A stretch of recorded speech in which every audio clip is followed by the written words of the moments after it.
Assalamualaikum warahmatullahi wabarakatuh. Ketemu lagi dengan saya, Denny Handayani di channel MATLAB. Pada video ini, kita akan belajar materi komposisi fungsi. Dan ini adalah video bagian pertama. Ada 3 submateri yang akan kita pelajari pada video bagian pertama ini. Di antaranya, yang pertama, operasi aljabar pada fungsi, meliputi operasi penjumlahan, pengurangan, perkalian, dan pembagian.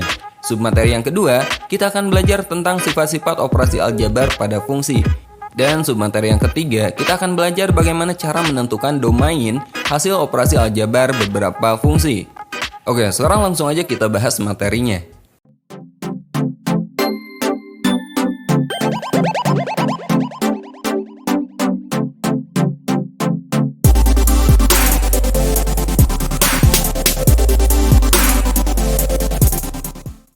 Oke, sekarang kita akan belajar materi operasi aljabar pada fungsi. Sebenarnya ini materi yang udah pernah teman-teman pelajari di kelas 8 SMP. Tapi anggap aja ini merefresh ingatan kalian, karena materi ini akan kita gunakan di submateri berikutnya.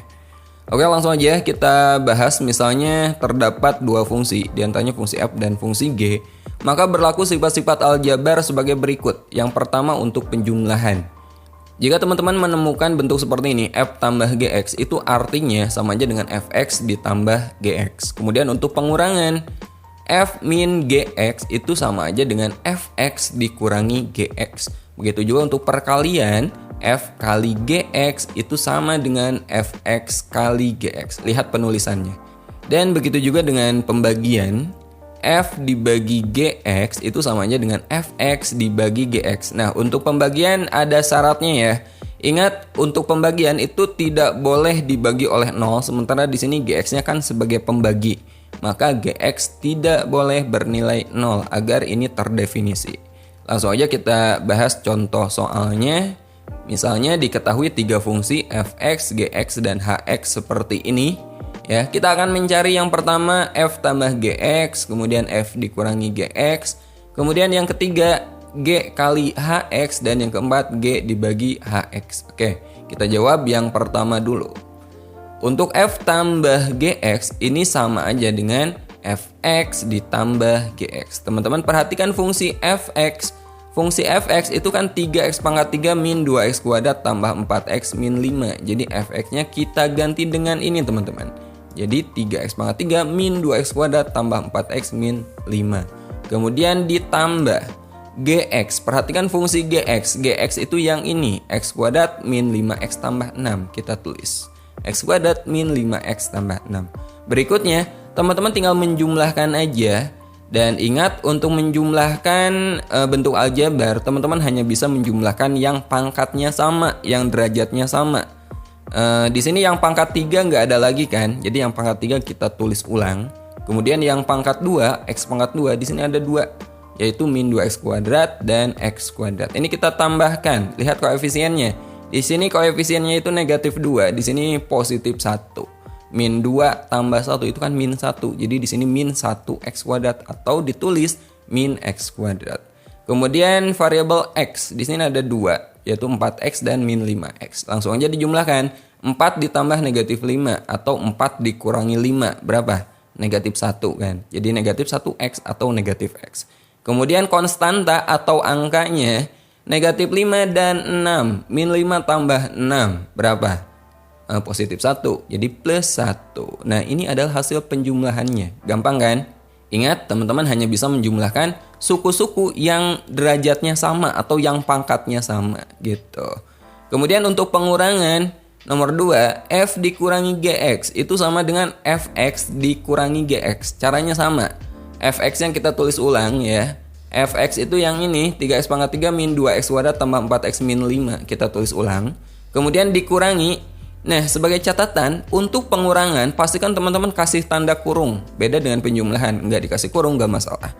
Ya, untuk pengurangan, pastikan teman-teman kasih tanda kurung ya. Dikurangi gx. Gx-nya itu ini, x kuadrat min 5x tambah 6 dalam kurung. Oke, nah sekarang kita buka tanda kurungnya, bagian sini kita tulis ulang. Kemudian ini, negatif kali positif.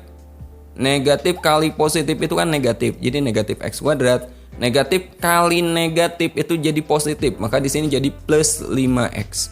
Negatif kali positif, negatif. Jadi di sini min 6. Jelas ya? Nah, sekarang kita jumlahkan yang derajatnya sama, yang pangkatnya sama kayak yang tadi.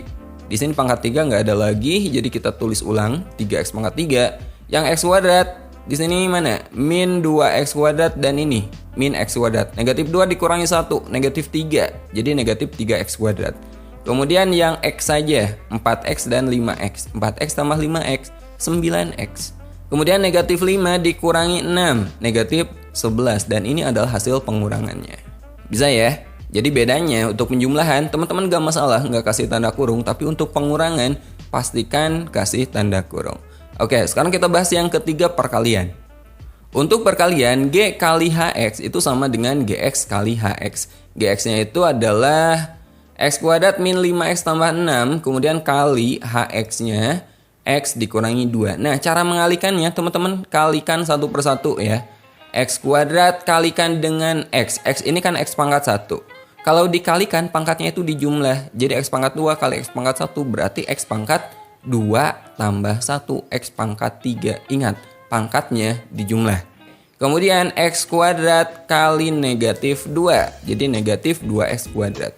Kemudian yang ini min 5X kali X. Ini pangkat 1, ini pangkat 1. Berarti kan X-nya jadi pangkat 2, ya enggak? Min 5X kali X, min 5X pangkat 2. Kemudian min 5X kali min 2. Negatif kali negatif itu positif. Jadi plus 10X. Kemudian ini 6 kali X, 6X. Kemudian 6 kali negatif 2, negatif 12. Berikutnya kita sederhanakan, kita operasikan yang pangkatnya sama. Di sini pangkat 3 kan nggak ada lagi ya. Kita tulis lagi X pangkat 3. Yang pangkat 2 di sini ada 2 teman-teman. Min 2x kuadrat dikurangi 5x kuadrat. Min 2 dikurangi 5 berapa? Min 7. Jadi min 7x kuadrat. Kemudian yang variabelnya X di sini 10x tambah 6x berapa? 16x. Kemudian dikurangi 12. Oke, sekarang kita bahas soal keempat, pembagian G dibagi HX. Ini sama aja artinya dengan GX dibagi HX. GX-nya itu X kuadrat min 5X tambah 6 dan HX-nya adalah X min 2.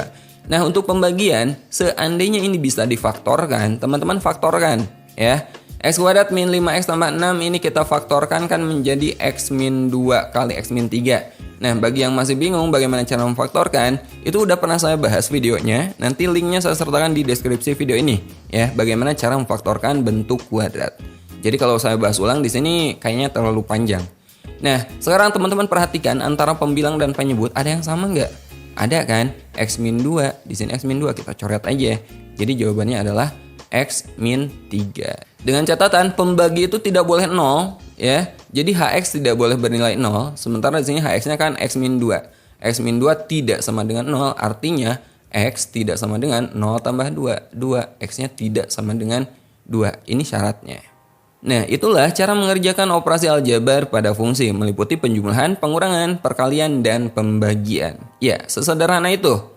Sekarang kita bahas submateri berikutnya, yaitu sifat-sifat operasi aljabar pada fungsi. Ada 4 sifat. Yang pertama, untuk penjumlahan itu bersifat komutatif. Artinya, jika teman-teman menemukan F tambah GX, itu bisa dibalik jadi G tambah FX. Jadi untuk penjumlahan itu bersifat komutatif, artinya urutannya bisa teman-teman tukar gitu. Oke, kemudian yang kedua, sifat asosiatif pada penjumlahan. Nah, pada penjumlahan selain komutatif juga bersifat asosiatif. Misalnya ada 3 penjumlahan, F tambah G tambah HX, itu teman-teman boleh mengerjakan F tambah G dulu atau boleh juga G tambah H dulu, bebas karena ini asosiatif. Kemudian yang ketiga, selain pada penjumlahan, perkalian juga sama, itu bersifat komutatif ya. Sifat komutatif pada perkalian. F kali GX nilainya akan sama dengan G kali FX. Jadi urutannya mau dibalik juga hasilnya akan sama. Kemudian yang keempat, perkalian juga bersifat asosiatif. F kali G kali HX, teman-teman boleh mengerjakan F kali G dulu atau boleh juga G kali H dulu, hasilnya akan sama. Nah, inilah sifat-sifat operasi aljabar pada fungsi. Nah, sekarang kita bahas materi terakhir pada video kali ini, yaitu domain fungsi hasil operasi aljabar beberapa fungsi. Yang pertama untuk domain hasil penjumlahan. Misalnya teman-teman akan mencari domain dari penjumlahan fungsi F dan fungsi G. Domain dari hasil penjumlahan f dengan g adalah irisan dari domain fungsi f dengan domain fungsi g. Jadi teman-teman harus bisa mencari domain fungsinya dulu ya. Contohnya, misalnya diketahui fungsi fx itu sama dengan 3x kuadrat dan fungsi gx adalah akar x tambah 5. Tentukan daerah asal. Daerah asal itu sama aja dengan domain ya.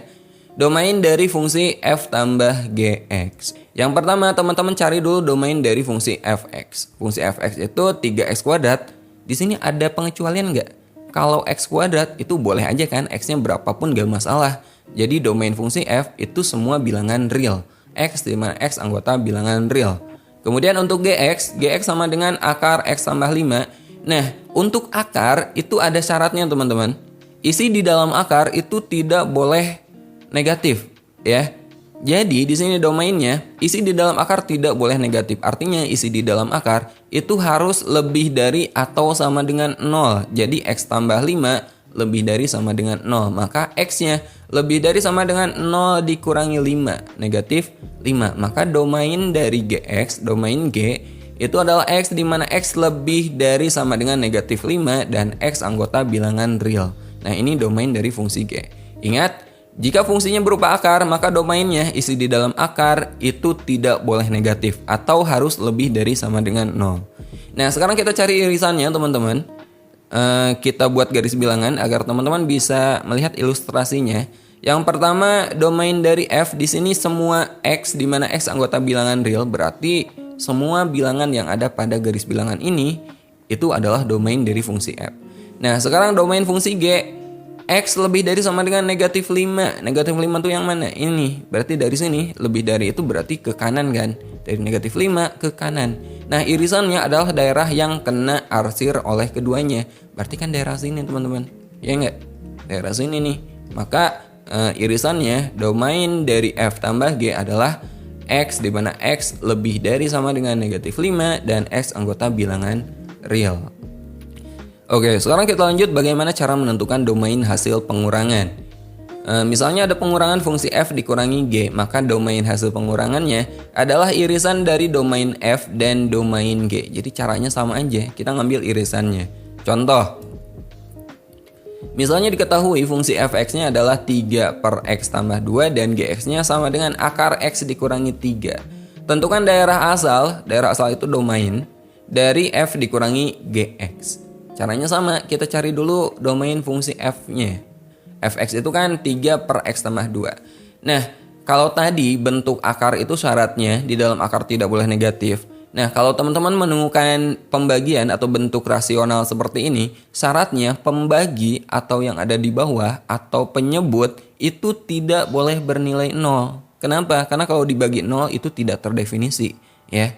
Jadi di sini syaratnya penyebut atau x tambah 2 itu tidak bernilai 0. Maka x tidak bernilai 0 dikurangi 2, tidak bernilai negatif 2 atau x tidak sama dengan negatif 2. Nah, ini adalah domain fungsi f. Jadi domain fungsi f adalah x di mana x tidak sama dengan negatif 2 dan x anggota bilangan real. Nah, sekarang untuk fungsi gx itu sama dengan akar x min 3. Ini bentuk akar, ingat syaratnya di dalam akar tidak boleh bernilai negatif. Jadi x min 3 harus lebih dari sama dengan 0. Maka x lebih dari sama dengan 0 tambah 3. X lebih dari sama dengan 3. Maka domain g adalah x, di mana x lebih dari sama dengan 3, x anggota bilangan real. Nah, sekarang kita buat garis bilangannya untuk menentukan irisannya. Yang pertama, x tidak sama dengan negatif 2. Negatif 2 itu di sini tidak sama dengan negatif 2. Jadi ini kita lingkari. Nah, jadi ini nggak masuk ke jawaban teman-teman. Kemudian x lebih dari sama dengan 3. Dari 3 ke kanan. Nah, kebetulan negatif 2 yang nggak boleh ini udah berada di luar jawaban. Berarti jawabannya ya udah yang ini nih teman-teman. Ya. Jadi jawabannya domain dari f dikurangi g adalah x, di mana x lebih dari sama dengan 3 dan x anggota bilangan real. Oke, sekarang kita lanjut bagaimana cara menentukan domain hasil perkalian. Misalnya ada perkalian fungsi f dan fungsi g, maka domainnya itu caranya sama, yaitu irisan dari kedua fungsi tersebut, irisan dari domain kedua fungsi tersebut. Contoh, jika diketahui fx-nya adalah 3x kuadrat dan gx-nya adalah 1 per x min 4, tentukan daerah asal dari f kali gx. ya. Caranya sama, kita cari domain dari F dan domain dari G, kemudian kita iriskan. Domain dari F ini bentuk kuadrat, itu nggak ada syarat apapun, jadi X-nya adalah semua anggota bilangan real. Sementara untuk GX 1 per X min 4, karena ini bentuk rasional, ingat pembagi tidak boleh bernilai 0.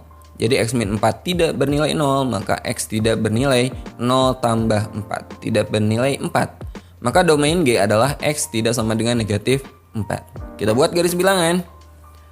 Domain F itu semua bilangan real, jadi semuanya kita arsir. Kemudian domain G itu tidak bernilai 4. Jadi di sini nggak boleh bernilai 4, ya. Nah, jadi bagian ini nggak masuk teman-teman. Maka jawabannya adalah domain F kali GX itu semua bilangan real kecuali 4. Jadi X tidak sama dengan 4, X anggota bilangan real. Seperti ini. Oke, kita bahas submateri terakhir, yaitu domain hasil pembagian. Misalnya ada pembagian F dibagi G, maka domain dari F per G adalah domain F, diiriskan dengan domain G. Nah, diiriskan lagi dengan syarat teman-teman. Karena di sini pembagian, ingat pembagi itu tidak boleh bernilai 0. Ini syarat. Pembagi tidak boleh bernilai 0, karena di sini pembaginya adalah G. Oke, jadi GX tidak bernilai 0. Oke, contohnya. Jika diketahui fx sama dengan 3x kuadrat dan gx sama dengan x min 3, tentukan daerah asal dari f per gx. Ya, domain f-nya itu semua anggota bilangan real. Kemudian gx-nya, gx itu x min 3, ya. Di sini gak ada syarat apapun karena ini bentuknya bukan pecahan, ya, dan juga bukan bentuk akar. Jadi domain dari g itu semua bilangan real juga. Kemudian baru kita gunakan syarat. Karena kita akan mencari pembagian F dibagi G, berarti G-nya kan sebagai pembagi. Pembagi itu tidak boleh bernilai 0. Jadi GX tidak bernilai 0, ini syaratnya. GX-nya apa? GX itu X min 3. X min 3 tidak sama dengan 0, maka X tidak sama dengan 3. Kita buat garis bilangan, kita iriskan ketiga kondisi ini ya, ketiga domain ini. Kita iriskan. Yang pertama, DF, domain F itu semua anggota bilangan real. Berarti kita arsir semua. Kemudian DG juga sama, semua anggota bilangan real, jadi kita arsir juga semuanya. Kemudian syaratnya apa? X tidak sama dengan 3. Jadi pada bagian sini ini nggak boleh sebagai jawaban, tidak memenuhi. Ya, ini tidak memenuhi. Maka jawabannya adalah semua bilangan real kecuali 3. Domain F per G sama dengan X, di mana X adalah X tidak sama dengan 3 dan X anggota bilangan real. Jadi pengecualiannya adalah X sama dengan 3. Selain itu bisa. Oke, sampai sini dulu video kali ini. Mohon maaf jika ada kekurangan. Semoga video ini bisa bermanfaat bagi teman-teman yang belajar matematika. Saya Denny Handayani undur diri. Assalamualaikum warahmatullahi wabarakatuh.